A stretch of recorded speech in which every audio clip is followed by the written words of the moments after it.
El esto o aquello da o quita derechos así en abstracto es un argumento fútil, porque los derechos de unos están engarzados positivo o negativamente con los derechos de otros.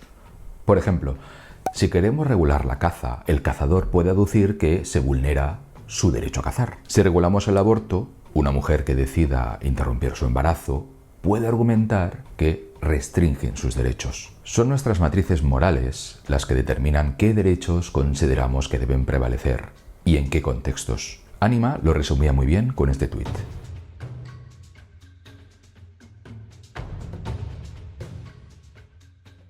Es el debate sosegado, teniendo en cuenta tales matrices morales, el que debe propiciar un acuerdo legislativo temporal y revisable en el que unos cedan frente a los otros y viceversa, sin que ello sea óbice ni cortapisa para continuar protestando, criticando e incluso sermoneando. Siempre sin olvidar, de nuevo, que los intereses de unos pueden estar reñidos con los intereses de los demás y que tales intereses, siempre que no entren en el campo de lo ilegal, también con lindes difusas, no nos convierten necesariamente en monstruos morales. Dicho lo cual, llamar a alguien enfermo crónico por cualquier condición que sometamos a análisis no significa necesariamente que le estemos insultando, sino que tal vez su condición es una enfermedad que eventualmente podría tratarse. Por ejemplo, si llamo enfermo crónico a un diabético, no considero que el diabético sea un monstruo o un inmoral o alguien inferior a mí en cualquier aspecto. Lo que digo es, oye, ¿has pensado en medicarte? ¿Has pensado en tratarte? ¿Consideras que hacer apostolado de tu condición es bueno realmente? Etcétera. Por supuesto, hay enfermedades que están cargadas de estigma. La obesidad, por ejemplo, o el SIDA. Pero si esto es así, el modo de evitar el estigma no consiste en despatologizar la enfermedad. Puede funcionar en algunos casos, puede hacer sentir mejor al enfermo, naturalmente, pero eso solo es un parche. Y además ese parche puede ser fácilmente retirado si alguien encuentra buenos argumentos o nuevos datos médicos, psicológicos o los que fueren, para retirarlo. Si para respetar a los demás debemos basarnos en una serie de datos científicos que pueden cambiar con el tiempo o estar sometidos a intereses políticos, entonces no hay verdadero respeto, sino un respeto precario que puede esfumarse en cualquier momento. El respeto consiste en respetar a las personas a pesar de su condición, no respetarlas porque su condición ha desaparecido o se ha disfrazado de otra cosa. Yo no respeto a un negro porque los estudios sobre su cociente intelectual sugieran que los negros puedan ser inteligentes o tan inteligentes como los blancos.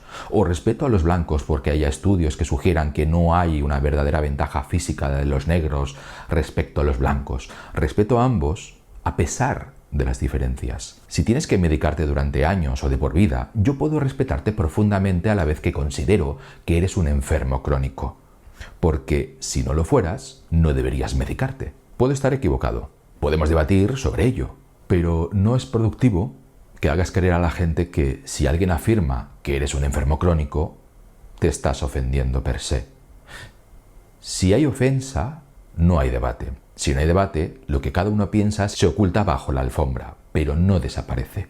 Naturalmente, eso no significa que se deba estar en contra de despatologizar algunas cosas. Despatologizar la homosexualidad fue positivo en su momento porque ser homosexual no requiere de tratamientos médicos. Pero si estás vinculado de por vida a un tratamiento para evitar la disforia de género, entonces quizá, y solo quizá, podríamos decir que tienes una enfermedad crónica. Y no pasa nada. Puestas las cartas sobre la mesa, vamos a profundizar un poco más en todo esto para tratar de encontrar un camino que sea el más satisfactorio para todos.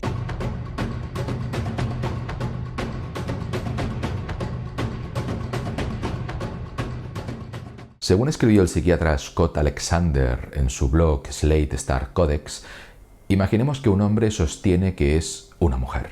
Podríamos, simplemente porque somos empáticos, aceptar su condición.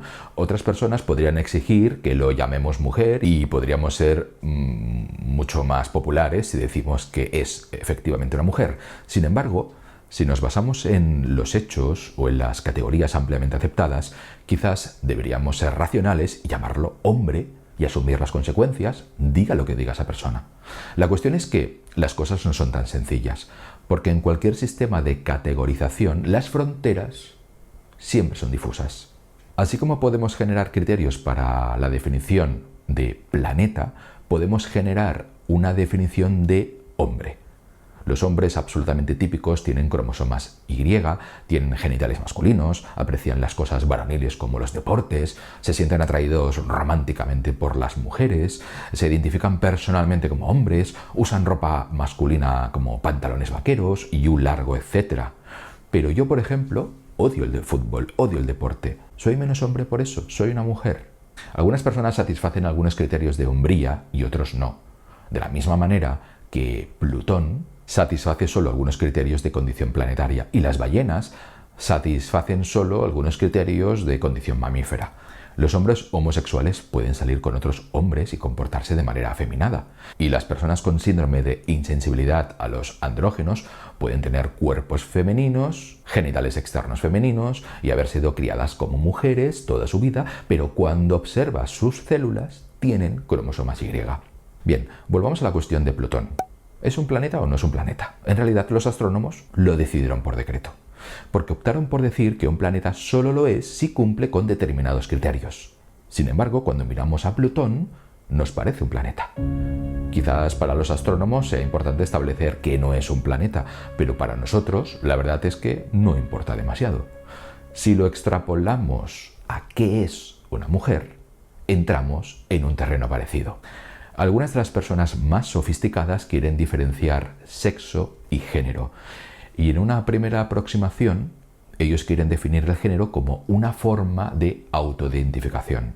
Es decir, si uno se siente mujer, tiene género femenino y no hay más que hablar. Pero esto no es algo que pueda ser verdadero o pueda ser falso. Solo es una forma de rediseñar las fronteras de los conceptos.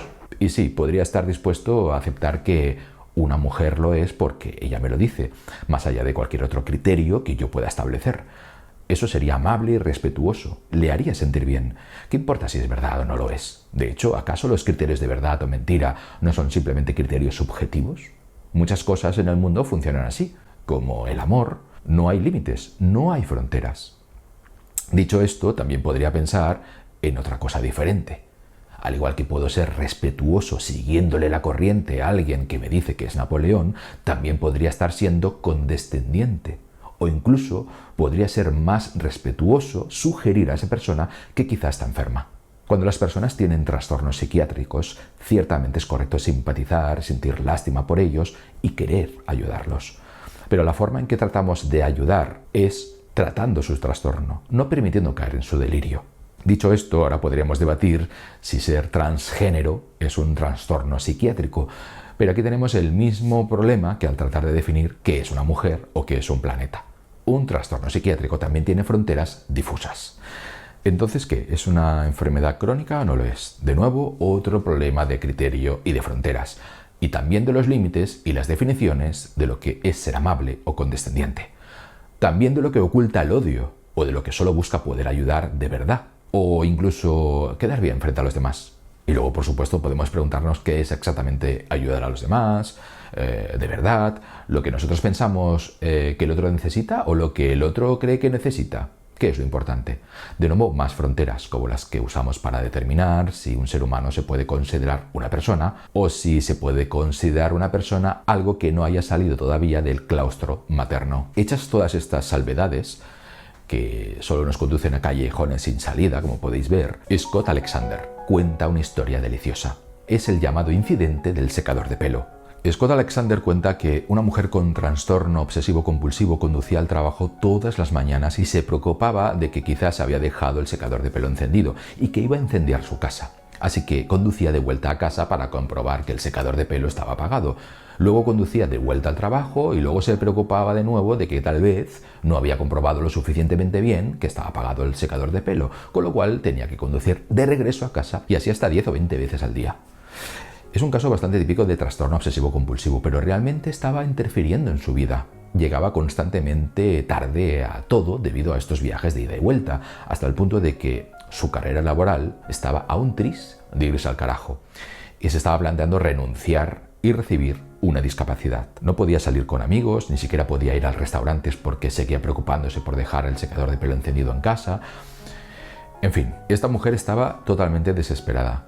Había visto a innumerables psiquiatras, psicólogos y consejeros. Había hecho todo tipo de terapia. Había tomado todos los medicamentos del manual y ninguno de ellos la había ayudado. Entonces, ella vino al hospital de Scott Alexander y fue vista por un colega suyo, quien le dijo: oye, ¿has pensado en traer el secador de pelo contigo de vez en cuando en vez de dejarlo en casa? Y funcionó. Cuando iba conduciendo al trabajo por la mañana y empezaba a preocuparse de que se hubiera dejado el secador de pelo encendido, la mujer simplemente tenía que mirar el asiento de al lado y allí estaba el secador de pelo apagado. Así que dejaba escapar un suspiro de alivio y seguía conduciendo al trabajo.